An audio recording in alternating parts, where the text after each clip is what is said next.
2 മക്കബായർ 7-ാം അധ്യായം 1 മുതൽ 42 വരെയുള്ള വാക്യങ്ങൾ. ഒരിക്കൽ രാജാവ് 7 സഹോദരന്മാരെയും അവരുടെ അമ്മയെയും ബന്ധിച്ച് ചാട്ടയും ചമ്മട്ടിയും കൊണ്ടടിച്ച് നിഷിദ്ധമായ പന്നി മാംസം ഭക്ഷിക്കാൻ നിർബന്ധിച്ചു. അവരിലൊരുവൻ അവരുടെ വക്താവെന്ന നിലയിൽ പറഞ്ഞു, ഞങ്ങളോട് എന്ത് ചോദിച്ചറിയാനാണ് നീ ശ്രമിക്കുന്നത്? പിതാക്കന്മാരുടെ നിയമങ്ങൾ ലംഘിക്കുന്നതിനേക്കാൾ മരിക്കാൻ ഞങ്ങൾ ഒരുക്കമാണ്.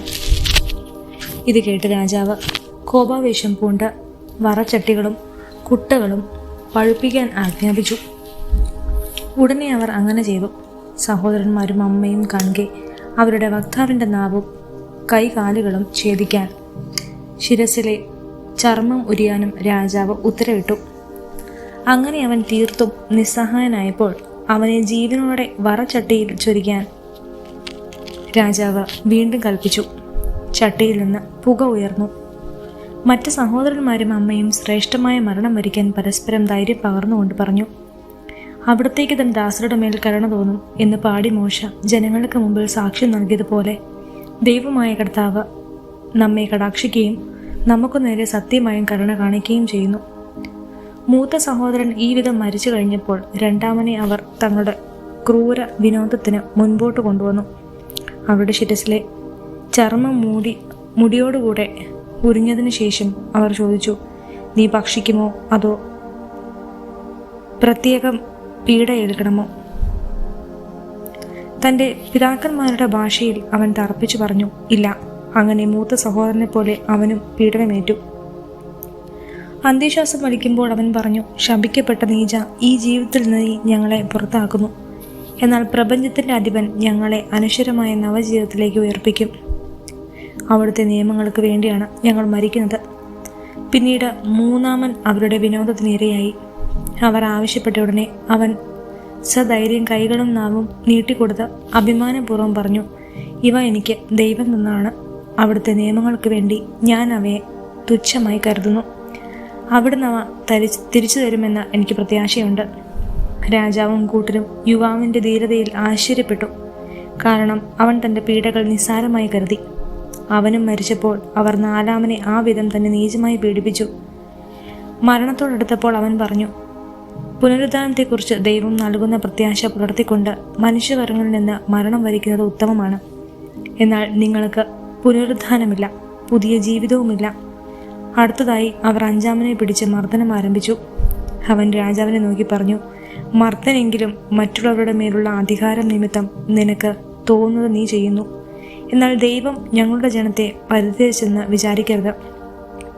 അവിടുത്തെ മഹാശക്തി നിന്നെയും സന്തതികളെയും പീഡിപ്പിക്കുന്നത് താമസിച്ചത് നീ കാണും. പിന്നീട് അവർ ആറാമനെ കൊണ്ടുവന്നു. അവൻ മരിക്കാറായപ്പോൾ പറഞ്ഞു, വ്യർത്ഥമായി അഹങ്കരിക്കേണ്ട. ഞങ്ങളുടെ ദൈവത്തിനെതിരെ ഞങ്ങൾ ചെയ്ത പാപത്തിൻ്റെ ഫലമാണ് ഞങ്ങൾ ഏൽക്കുന്ന ഈ പീഡനം. അതുകൊണ്ട് ഈ ഭീകരതകൾ സംഭവിച്ചത്. ദൈവത്തെ എതിർക്കാൻ തുനിഞ്ഞ നീ ശിക്ഷ ഏൽക്കാതെ പോകുമെന്ന് കരുതേണ്ട. ആ മാതാവാകട്ടെ സവിശേഷമായ പ്രശംസയും സംഭൂജ്യമായ സ്മരണയും അർഹിക്കുന്നു. ഒറ്റ ദിവസം 7 പുത്രന്മാർ വധിക്കപ്പെടുന്നത് കണ്ടെങ്കിലും കർത്താവിലുള്ള പ്രത്യാശ നിമിത്തം അവൾ സധൈര്യം അത് സഹിച്ചു. പിതാക്കന്മാരുടെ ഭാഷയിൽ അവൾ അവരോരോരുത്തരെയും ധൈര്യപ്പെടുത്തി. ശ്രേഷ്ഠമായ വിശ്വാസദാർഢ്യത്തോടെ സ്ത്രീ സഹജമായ വിവേചന ശക്തി പുരുഷോചിതമായ ധീരത കൊണ്ട് ബലപ്പെടുത്തി. അവൾ പറഞ്ഞു, നിങ്ങൾ എങ്ങനെ എൻ്റെ ഉദരത്തിൽ രൂപം കൊണ്ടുവെന്ന് എനിക്കറിവില്ല. നിങ്ങൾക്ക് ജീവനും ശ്വാസവും നൽകിയതും നിങ്ങളുടെ അവയവങ്ങൾ വാർത്തെടുത്തതും ഞാനല്ല. മനുഷ്യനെ ഉരുവാക്കുകയും എല്ലാറ്റിൻ്റെയും ആരംഭം ഒരുക്കുകയും ചെയ്ത ലോക സൃഷ്ടാവ് തൻ്റെ നിയമത്തെ പ്രതി നിങ്ങളെ തന്നെ വിസ്മരിക്കുന്നതിനാൽ കരുണാപൂർവ്വം നിങ്ങൾക്ക് ജീവനും ശ്വാസവും വീണ്ടും നൽകും. അവൾ തന്നെ അവഹേളിക്കുകയാണെന്ന് അവളുടെ സ്വരം കൊണ്ട് അന്ത്യോക്കസിന് തോന്നി. ഏറ്റവും ഇളയ സഹോദരൻ ഇനിയും ബാക്കിയുണ്ടായിരുന്നു. അവനോട് ആവശ്യപ്പെടുക മാത്രമല്ല, പിതാക്കന്മാരുടെ മാർഗത്തിൽ നിന്ന് വ്യതിചലിക്കുകയാണെങ്കിൽ അവന് ധനവും അസൂയാർഹവുമായ സ്ഥാനവും നൽകാമെന്നും തൻ്റെ സ്നേഹിതനായി സ്വീകരിച്ച് ഭരണകാര്യങ്ങളിൽ അധികാരമേൽപ്പിക്കാമെന്നും അന്ത്യോക്കസ് അവന് ശപഥപൂർവ്വം വാക്കുകൊടുക്കുകയും ചെയ്തു. ആ യുവാവ് സമ്മതിച്ചില്ല. അവൻ്റെ അമ്മയെ അടുക്കൽ വിളിച്ചു. തന്നെ രക്ഷിക്കാൻ കുമാരനെ ഉപദേശിക്കണമെന്ന് രാജാവ് നിർബന്ധിച്ചു. നിർബന്ധം കൂടിയായപ്പോൾ അവൾ പുത്രനെ പ്രേരിപ്പിക്കാമെന്നേറ്റു. പുത്രൻ്റെ മേൽ ചാഞ്ഞ് അവൾ ക്രൂരനായ ആ സ്വേച്ഛാധിപതിയെ നിന്ദിച്ചുകൊണ്ട് മാതൃഭാഷയിൽ പറഞ്ഞു, മകനെ, എന്നോട് ദയ കാണിക്കുക. 9 മാസം ഞാൻ നിന്നെ ഗർഭത്തിൽ വഹിച്ചു, 3 കൊല്ലം മുലയൂട്ടി, നിന്നെ ഇന്ന് വരെ പോറ്റി വളർത്തി. മകനെ, ഞാൻ യാചിക്കുന്നു. ആകാശത്തെയും ഭൂമിയെയും നോക്കുക, അവയിലുള്ള ഓരോന്നും കാണുക.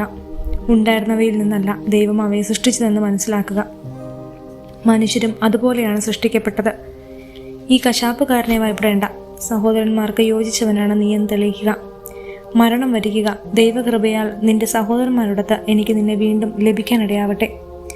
അവൾ സംസാരിച്ച് തീർന്നുടനെ ആ യുവാവ് ചോദിച്ചു, നിങ്ങൾ എന്തിനാണ് വൈകുന്നത്? രാജകൽപ്പന ഞാൻ അനുസരിക്കുകയല്ല. മോശ വഴി ഞങ്ങളുടെ പിതാക്കന്മാർക്ക് ലഭിച്ച നിയമം ഞാൻ അനുസരിക്കുന്നു. ഹെബ്രായ ജനത്തിനെതിരെ സകല ദുഷ്ടതകളും പ്രവർത്തിക്കുന്ന നീ ദൈവവരങ്ങളിൽ നിന്ന് രക്ഷപ്പെടുകയില്ല. ഞങ്ങൾ പീഡനമേൽക്കുന്നത് ഞങ്ങളുടെ പാപത്തിന്റെ ഫലമായിട്ടാണ്. ജീവിക്കുന്നവനായ കർത്താവ് ഞങ്ങളെ ശാസിച്ച് നേർവഴിക്ക് തിരിക്കാൻ അല്പനേരത്തേക്ക് ഞങ്ങളോട് കോപിക്കുന്നെങ്കിലും അവിടുന്ന് തന്റെ ദാസരോട് വീണ്ടും രഞ്ജിപ്പിക്കും. പാപിയായ നീച, അങ്ങേയറ്റം നികൃഷ്ടനായ മനുഷ്യ, ദൈവമക്കളുടെ നേരെ കരമുയർത്തുന്ന നീ വ്യാജ പ്രതീക്ഷകൾ പുലർത്തി വ്യർത്ഥമായി ഞെളിയേണ്ട. സർവശക്തനും സർവദർശിയുമായ ദൈവത്തിൻ്റെ ശിക്ഷാവിധിയിൽ നിന്ന് നീ ഇനിയും രക്ഷപ്പെട്ടിട്ടില്ല. എന്നാൽ ദൈവത്തിൻ്റെ ഉടമ്പടി അനുസരിച്ച് ഞങ്ങളുടെ സഹോദരന്മാർ ഗൃഹസ്ഥകാല പീഡനങ്ങൾക്ക് ശേഷം അനുസൃതം പ്രവഹിക്കുന്ന ജീവൻ പാനം ചെയ്തിരിക്കുന്നു. നിനക്ക് ദൈവത്തിൻ്റെ ന്യായവിധിയിൽ നിന്റെ ഗർവനുമനുസരിച്ച് ശിക്ഷ ലഭിക്കും. ഞങ്ങളുടെ ജനത്തോട് കരുണ കാണിക്കണമെന്നും ദുരിതങ്ങളും മഹാമാരികളും വഴിവേഗം നിങ്ങളെ കൊണ്ട് അവിടുന്ന് മാത്രമാണ് ദൈവമെന്ന് ഏറ്റുപറയിക്കണമെന്നും ഞങ്ങളുടെ ജനത്തിൻ്റെ മേൽ നീതിയായി തന്നെ നിബന്ധിച്ചിരിക്കുന്ന ദൈവകോപം ഞാനും എൻ്റെ സഹോദരന്മാരും വഴി അവസാനിപ്പിക്കാനിടയാകണമെന്നും ദൈവത്തോട് യാചിച്ചുകൊണ്ട് എൻ്റെ സഹോദരന്മാരെ പോലെ ഞാനും ശരീരവും ജീവനും പിതാക്കന്മാരുടെ നിയമങ്ങൾക്ക് വേണ്ടി അർപ്പിക്കുന്നു.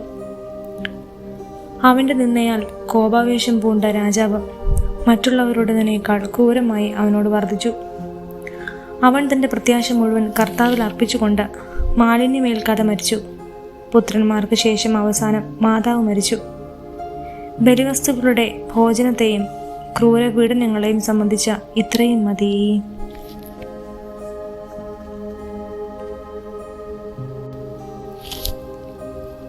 2 മക്കബയർ 8-ാം അധ്യായം 1 മുതൽ 36 വരെയുള്ള വാക്യങ്ങൾ.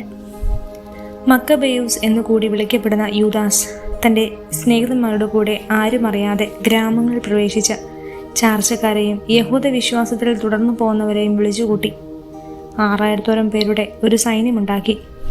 എല്ലാവരിലും പീഡിപ്പിക്കപ്പെടുന്ന ജനത്തെ കടാക്ഷിക്കണമെന്നും അധർമ്മികൾ അശുദ്ധമാക്കിയ ദേവാലയത്തിൻ്റെ മേൽ കരുണ കാണിക്കണമെന്നും അവർ കർത്താവിനോട് പ്രാർത്ഥിച്ചു.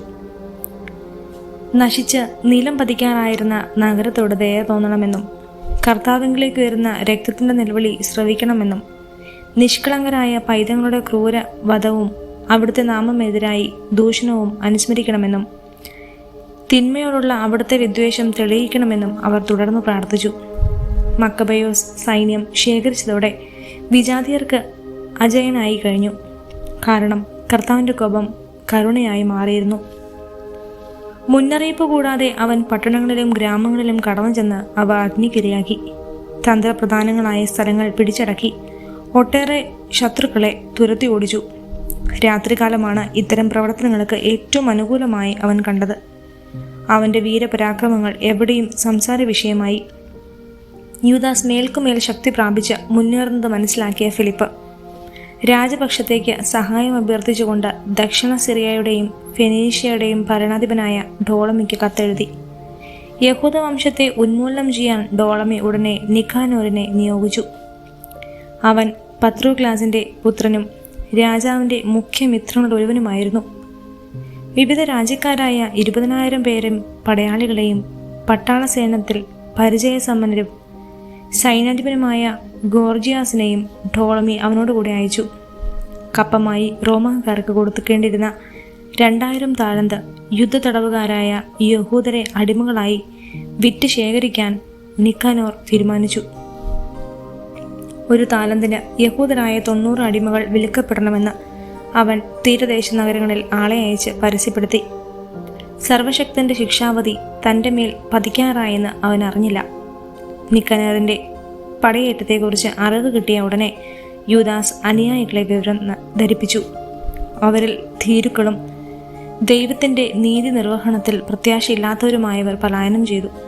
മറ്റുള്ളവർ തങ്ങൾക്ക് അവശേഷിച്ചിരുന്ന വസ്തുവകകൾ വിറ്റ് യുദ്ധത്തിന് മുൻപ് തന്നെ തങ്ങളെ വിറ്റ് കഴിഞ്ഞ അധർമ്മിയായ നിക്കനേറിൽ നിന്ന് രക്ഷിക്കണമേ എന്ന് അവർ കർത്താവിനോട് പ്രാർത്ഥിച്ചു.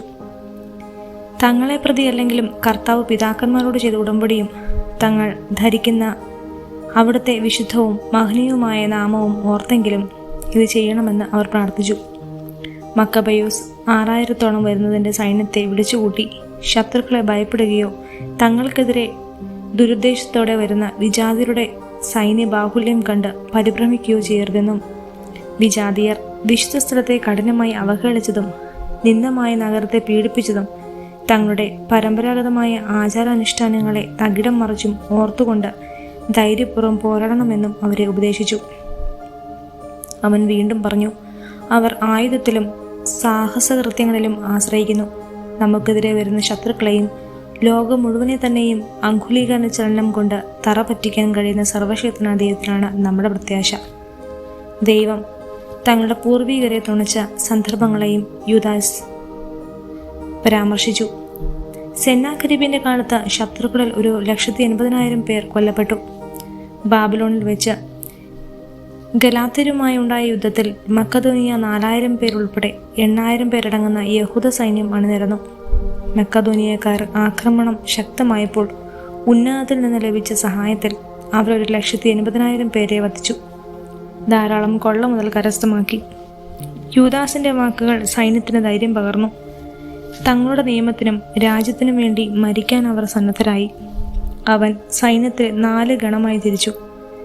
1,500 പേർ അടങ്ങുന്ന ഓരോ ഗണത്തിന്റെ ചുമതല തന്റെ സഹോദരന്മാരായ ശിമയോൻ, ജോസഫ്, ജോനാഥൻ എന്നിവരെ ഏൽപ്പിച്ചു. വിശുദ്ധ ഗ്രന്ഥം ഉച്ചത്തിൽ വായിക്കാൻ എലിയാസറിനെ നിയമിച്ചു. സഹായം ദൈവത്തിൽ നിന്ന് എന്ന അടയാള വാക്കും നൽകി. അതിനുശേഷം അവൻ തന്നെ ആദ്യ ഗണത്തെ നയിച്ചുകൊണ്ട് നിക്കാനേറിനോട് പൊരുതി. സർവശക്തന്റെ സഹായത്തോടെ അവർ ശത്രുക്കളിൽ 9,000 പേരധികം കൊന്നൊടുക്കി. നിക്കാനേറിന്റെ പട്ടാളങ്ങളിൽ ഒട്ടേറെ പേരെ മുറിവേൽപ്പിക്കുകയും അംഗഭംഗപ്പെടുത്തുകയും ചെയ്തു. അങ്ങനെ അവൻ ശത്രുക്കളെ തുരത്തി. തങ്ങളെ അടിമകളായി വാങ്ങാൻ വന്നവരുടെ പണം അവർ പിടിച്ചെടുത്തു. ശത്രുക്കളെ കുറെ ദൂരം പിന്തുടർന്നതിന് ശേഷം നേരം വൈകിയതിൽ അവർ മടങ്ങിപ്പോന്നു. അത് സാബത്തിന്റെ തലേനാളായിരുന്നതിനാൽ അവർ അനുധാവനം തുടർന്നില്ല. ശത്രുക്കളുടെ ആയുധങ്ങളും വസ്തുവകളും ശേഖരിച്ചതിന് ശേഷം അവർ സാബത്ത് ആചരിച്ചു. ആ ദിവസത്തിനു വേണ്ടി തങ്ങളെ കാത്തുരക്ഷിക്കുകയും കരുണയുടെ ആരംഭമായി അതിനെ നിശ്ചയിക്കുകയും ചെയ്ത കർത്താവിന് അവർ കൃതജ്ഞതയും സ്തുതിയും അർപ്പിച്ചു. സാബത്ത് കഴിഞ്ഞപ്പോൾ കൊള്ള മുതലിൽ ഒരു ഭാഗം പീഡനങ്ങൾക്ക് വിധേയരായവർക്കും വിധവകൾക്കും അനാഥർക്കും അവർ നൽകി. ബാക്കി തങ്ങൾക്കും തങ്ങളുടെ മക്കൾക്കുമായി വിഭജിച്ചു കൊടുത്തു. അനന്തരം അവർ പൊതു പ്രാർത്ഥന നടത്തി കൃപാലുവായ കർത്താവ് തന്റെ ദാസരോട് പൂർണ്ണമായി അനുരഞ്ജനപ്പെടുത്തണമെന്ന് യാചിച്ചു. അവർ തിമോത്തിയോസിന്റെയും ബക്കിദസിന്റെയും സേനകളോടുള്ള സംഘടനകളിൽ 20,000-ലധികം പേരെ കൊല്ലുകയും ചില ഉയർന്ന ശക്തിദുർഗങ്ങൾ പിടിച്ചടക്കുകയും ചെയ്തു. വളരെയധികം കൊള്ള മുതൽ കൈവശപ്പെടുത്തി. പീഡനങ്ങളേറ്റവർക്കും അനാഥർക്കും വിധവകൾക്കും വൃദ്ധർക്കും തങ്ങളോടതിന് തുല്യമായി ഓഹരി നൽകി. ശത്രുവിന്റെ ആയുധങ്ങൾ ശേഖരിച്ച് തന്ത്രപ്രധാനമായ സ്ഥാനങ്ങളിൽ സൂക്ഷിക്കുകയും ബാക്കിയുള്ള കൊള്ള മുതൽ ജെറുസലേമിലേക്ക് കൊണ്ടുപോവുകയും ചെയ്തു. തിമോത്തിയോസിന്റെ സേനാനായകനായ അവർ വധിച്ചു. അവർ അതിനീചനും യഹൂദരെ വളരെയധികം പീഡിപ്പിച്ചവനുമാണ്. വിശുദ്ധ കവാടങ്ങൾക്ക് തീവച്ച് കലിസ്തനസും മറ്റു ചിലരും ചെറിയൊരു വീടിനുള്ളിൽ അഭയം പ്രാപിച്ചിരിക്കുകയായിരുന്നു. അവരെ യഹൂദർ തങ്ങളുടെ പിതാക്കന്മാരുടെ നഗരത്തിൽ വിജയോത്സവം ആഘോഷിക്കുന്ന വേളയിൽ അഗ്നിക്കിരയാക്കി. അവർക്ക് തങ്ങളുടെ അധർമ്മത്തിന് തക്ക പ്രതിഫലം കിട്ടി. അഭിശപ്തനായ നിക്കാനോർ യഹൂദരെ വാങ്ങാൻ 1000 വണികുകളെ വരുത്തിയിരുന്നു.